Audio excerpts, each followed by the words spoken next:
lot of bravery to actually confront your own addictions and to be able to deal with them yourself. But yet to come onto a podcast and talk about it, I believe is really, really full of courage and vulnerability that may help millions of people in regards to what they do.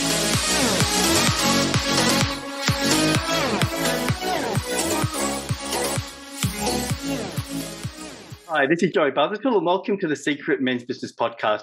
On today's show, we're going to be speaking to Brett Kappler, and he's going to be talking to us about his personal journey and how he was able to transform his life with what he believed was the right way to move forward with his addiction. Brett, how are you? I'm very well, thank you, Joey. How are you? I just want to say, firstly, thank you so much for coming on the show because like we were talking offline, I have had requested a lot of people to come on and a lot of people said no, but you were able to say yes. So I really, really appreciate that from the bottom of my heart. Thank you. Not a problem. It's something that is very dear to me, shall we say. Yeah. Do you want to start off by just maybe telling us a little bit about your background? Maybe, you know, where you were from, how old you are, things like that? Sure. So, Brett, 37. I'm from Sydney originally. But I've lived all over Australia and spent 5 years living in New Zealand as well. I identify as gay. And yeah, that's the Reader's Digest version. Yeah, no, thank you. So this podcast is about recovery. And, you know, I reached out to you probably, how long ago was that I reached out to you? About a year ago. Wow, really? Yeah. Oh, my God. So then you reached out to me saying, hey, I'm ready. Yes. That was really cool. I really liked that. No one's done that before. So do you want to just tell us a little bit about what addiction you had and what that, I guess, how that impacted your life or how that sort of like started to come up into your day-to-day life? Okay. So my addiction, the addiction that eventually destroyed everything was meth. As it does to so many. One of the things that I've come to realize during my recovery journey is that for me, addiction is all-encompassing. Like, it's not so much the substance, it's because I'm trying to change the way that I feel, and I will use anything. Okay. So you feel like did it start off as a smaller thing and then it built up to the meth? Oh, look, Did you notice that? Yes. So my journey into addiction, just to touch on that slightly, because that's not really the focus, but I started as a social party goer, you know, but it very quickly escalated into kind of full-scale using. I was in and out of addiction for the better part of 18 years. Okay. Yeah, so almost 2 decades in and out. That's a really, I guess, it was my next question is like, I was going to call it a problem, but I'm not going to say that anymore. I'm going to ask you, 18 years is a long time. So how did you know that you could start saying that word? Which word is that? Addict or problem? Yeah, addiction. Well, addiction. Because 18 years is a long time, so there could have been multiple times. There was a lot of denial there. Let's be real. I knew it was a problem long before I could actually say it was a problem. There was a lot of rationalizing. There was a lot of justification. There was, and there was a period of time where I was kind of using against my will. Like I'd gotten to the point where I knew I needed to stop, but by then I couldn't. Yeah. Well, you said earlier that the denial, do you think that there was also a part of you that said that you could manage it? Oh, God, yes. And I tried everything that I could to manage it. I tried to restrict it only to weekends. I tried to abstain from that one particular drug. But all of those things that I put in place, the minute that I took anything else, so for example, I'll just stick to drinking. So I'd go out and I'd get blind drunk, and then, of course, my inhibitions would be lowered and I would end up using it, doing other things. Yeah. it just got to the point where it didn't matter. Yeah. Every control measure that I tried to put in place had failed, and I needed to do something different. Because, you know, the definition of insanity being repeating the same mistakes and expecting a different result. But also, another definition of insanity is knowing exactly what the consequences of your actions are going to be, and doing it anyway. Like, I knew exactly where my using was going to lead. I knew exactly, like, who I'm going to disappoint, the phone calls that I'm going to have to make to work, the people that I'm going to stand up for social engagement. I knew all of those, and yet I still moved forward with using anyway. And I guess 18 years, did you, like, when was what was the realization for you? Because you mentioned a lot of important things like work and friends and phone calls, but for you personally, like, you know, a lot of people I've spoken to in my clinic have said to me that they got to a point where it wasn't fun anymore, right? So for you, what was that realization? It had stopped being fun a long time ago. I'm going to be real. I was using because I didn't know anything. I didn't know any better. Like, I had zero coping mechanisms for life outside of drugs. So what I experienced in my personal rock bottom was a fear of exposure, because I knew that my using had gotten to the point where I was on the verge of losing absolutely everything. And I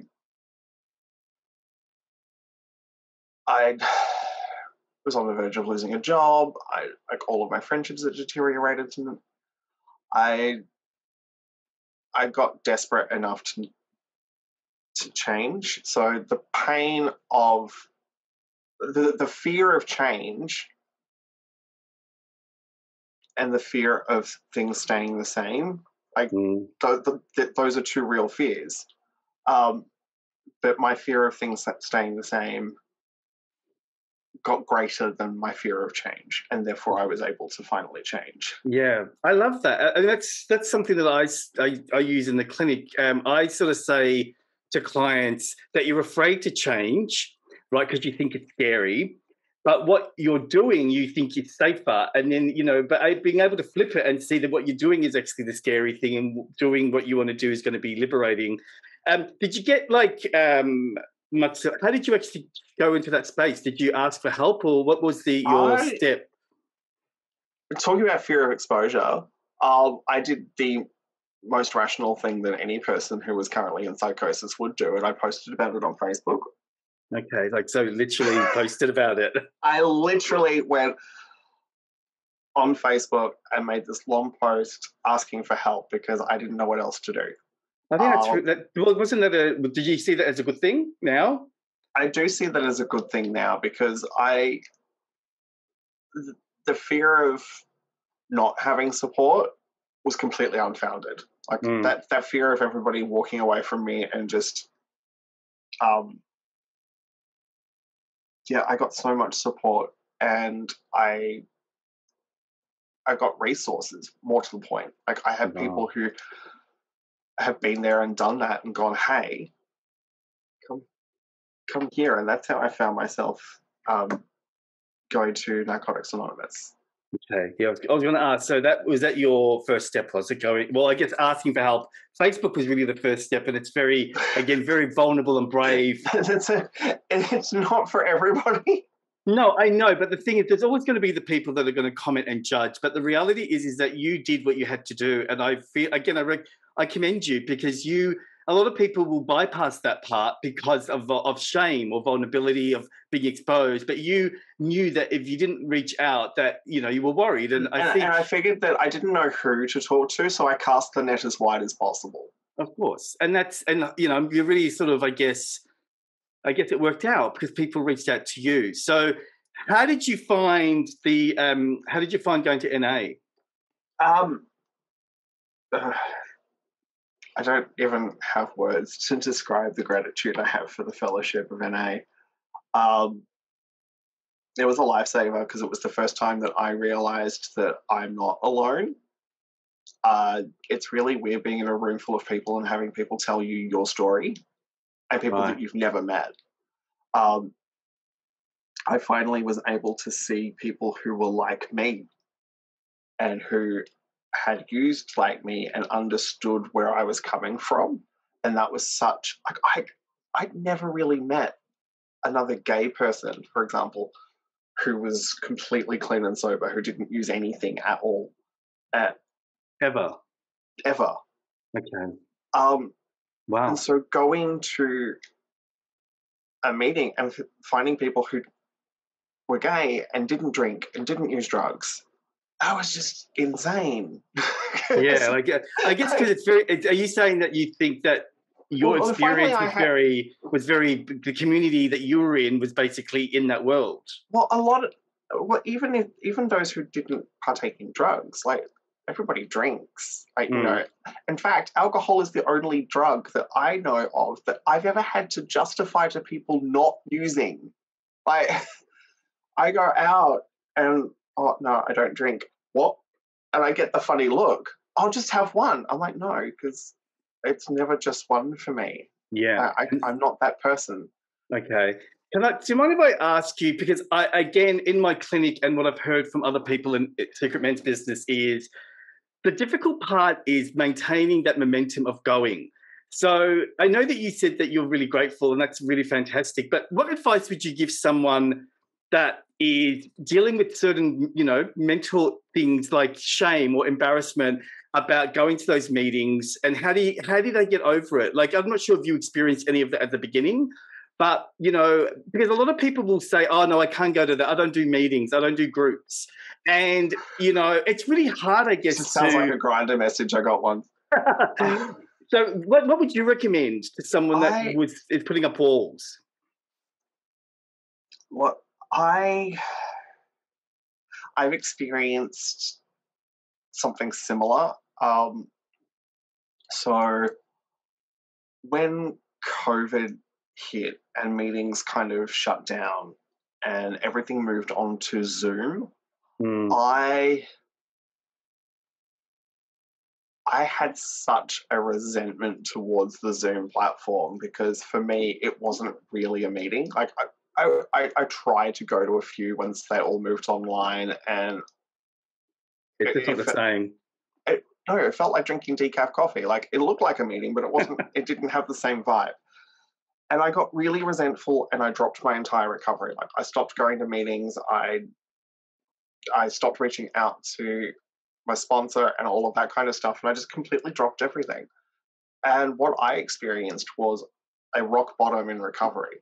So I got so mentally unwell because I wasn't doing the things that was keeping me sane. I didn't, let me try that again. I wasn't doing the things that had been keeping me better. Yeah. The momentum had changed, hasn't it? And I was in very early recovery. So all of that came flooding back, and I was driving everyone away. I was basically in a using headspace without the drugs. Yeah. And that is one of the most painful places that you can be. And I got so desperate that I jumped on a Zoom meeting, and I just had to get over it because I knew that I needed what the rooms had to offer.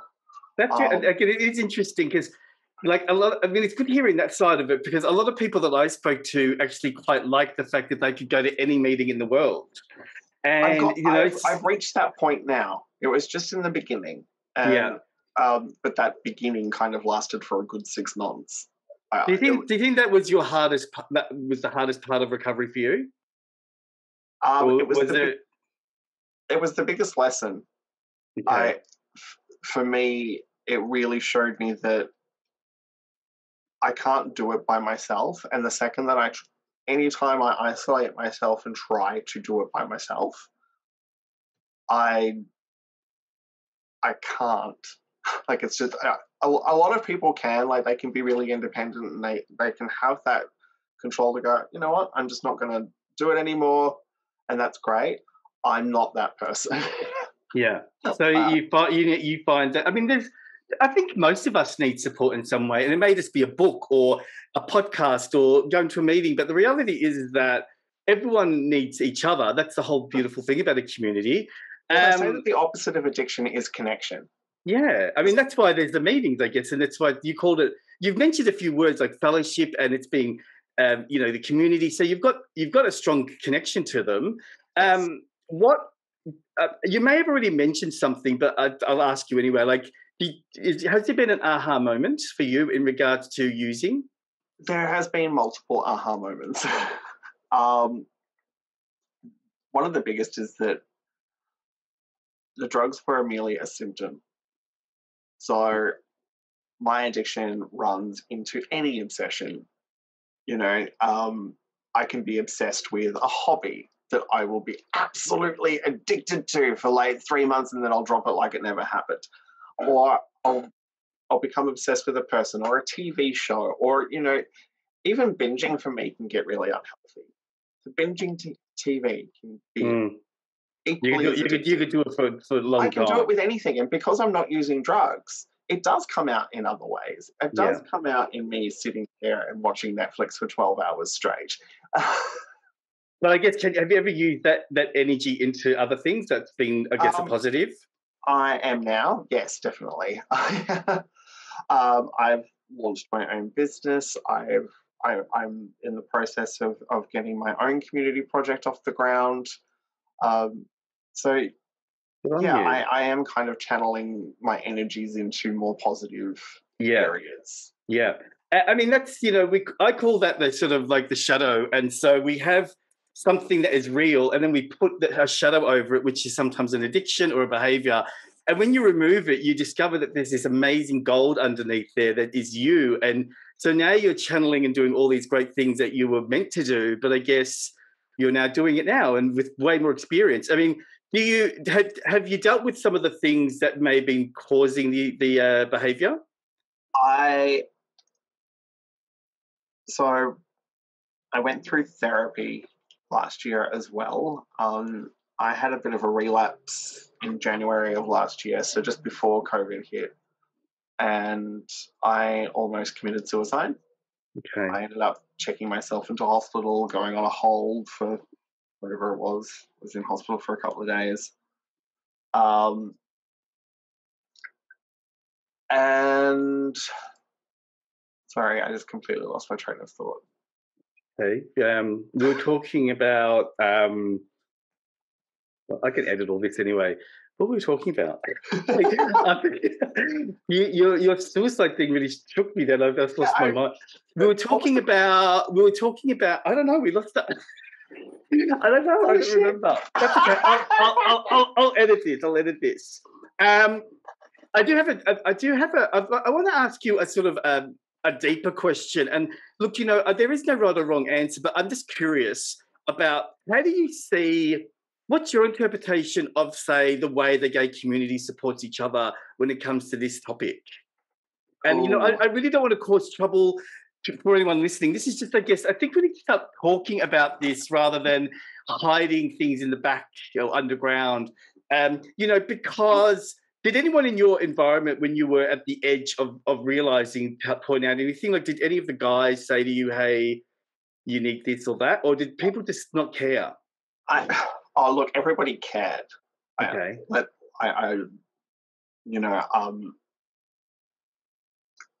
Everybody cared. I think everybody had reached a point where they realized that I had to find out for myself. So everybody can tell me, but until I'm ready to hear it or until I'm ready to believe it inside myself, nothing's going to happen.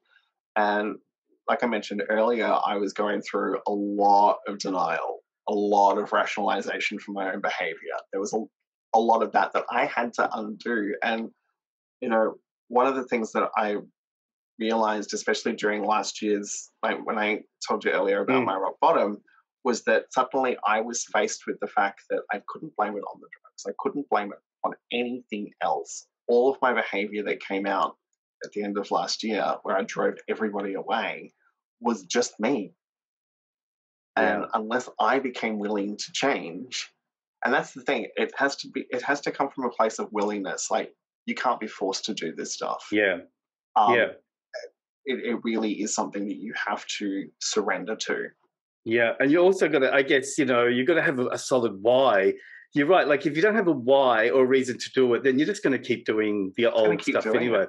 Yeah, And ultimately for me, it was just the fact that I didn't want to die. yeah. Okay, well, so do you think that you're closer, or how close are you now to finding self-acceptance? Like knowing that you It's are a who you are. day-to-day thing. Yeah. um, there's a thing that there's a mantra that really gets me through, and it's that just for today mindset. Like all I have to do is get through today. My recovery program that I run for myself is a daily program. So, it involves meditation. It involves reaching out to people. There's a few things that I do on a daily to maintain my recovery. And that clears my head, allows me to move forward. And it just quiets the noise up here, Mm. because ultimately it's really weird having an enemy inside your head. Yeah. And it comes out in So negative self-talk and it's all of still that there, kind of is it? stuff. It Is is it still still there. is it still And it trying to will, get you to use? yes. Or okay, so it's yeah, because I remember once I had a friend who was going through a similar thing, and I said to him, "Just don't take it," and he just laughed and he said, "Oh my god, if it was that easy," and he sat there and explained it to me, and I really got it because I didn't really think about it that way. I mean, you call it an enemy, so it's really interesting how a lot of people out in the community just think it's choice, but the reality is that it is, addiction is an illness, and the reality is that you can't just remove it because you want to remove it. You've got to learn to live with it, I guess. Is that how you do it? Um, yes, pretty much. So what I need to do for myself is I need to do things that counter that voice. So I need to do things that are healthy for myself. I need to make sure that I don't listen to the negative self-talk. I need to make sure that I am also not relying on just my own thinking. So for me, I reach out to people to ask their advice on things now, because if I just do things my way and the way that I've always done them, then I'm relying on my past behavior quite Right. often, more often Yeah. than not. And the things that got me through, that helped me survive in addiction, are not going to serve me in peacetime. So the things that Yeah. got me through war are not going to get me through peace. Yeah. Um, It sounds so this is why I love that a lot of people that go through or you've gone through end up being therapists or coaches or healers, because you've got so much awareness and so much, because sometimes people don't really understand anything until they've gone through something, and you come out the other end and it's like, I sort of describe it like cracking an egg open. Everything comes out and you realize, okay, now I can be myself. yeah. Do you have a vision of your future? Like, you sounds like you're doing a lot of great things, but how does your future look, say, the next 12 months? Also, for the next 12 months, I will be in school. I'm doing my Bachelor of Psychological Science. Yay. Uh, I am trying to get this business off the ground as well. Yeah. So there's a lot that's going to keep me busy over the next 12 months. Yeah. It sounds like you've got lots of, you've been able to find positive pathways that lead you to better outcomes. So this is the last question, Brett. So if someone's listening and they've got some sort of addiction or they've got some denial going on, what would be a bit of advice that you would give them to start thinking about the alternatives? Try something different. Like, even if you find out that it's not for you in the end, what's the harm in trying? Okay. I've been through therapy before and never got anything from it because I was too busy trying to charm the pants off the therapist. And I finally, last year, went through therapy following my little hospital stay, and I found out that I had CPTSD, and just being able to put a name to it, and and once you know what it is, it no longer has power over you. Mm. Like, there is a huge liberation in being able to say, I have this. And the first time that I stood up in a room full of people and said, hi, my name's Brett and I'm an addict, it was such a weight off my shoulders, because finally I knew I was where I needed to be. And I even believed it at some point. You know, I didn't go in there thinking that everything was just going to get better. I had to stick at it, and sticking at it was the hardest part. Yeah.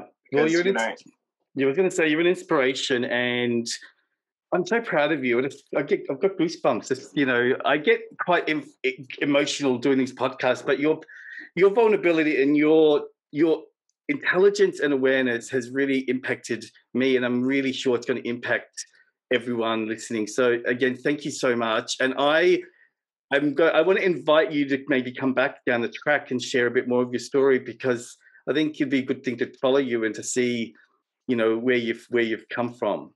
I'd be more than happy to do that. Thank you very much for having me. And just to let everyone know as well, I'm going to be putting all the services down here in regards to where you can get help and so on. And if Brett will let us, if his business requires us to find out what it is, I can put that there so you can support Brett with his business if that's something that he would like. So you've been listening to the Secret Men's Business Podcast. Now, don't forget to subscribe and hit like below. And our podcasts are on a Monday, so we've got a new podcast every Monday. And on Thursdays, what we're doing now is we're doing retro podcasts. So we're going back to all the way to the beginning and starting to replay those ones on a Thursday. So you've got no excuse now to listen. All right, guys, have a great week. And thank you again to Brett. See you later, guys.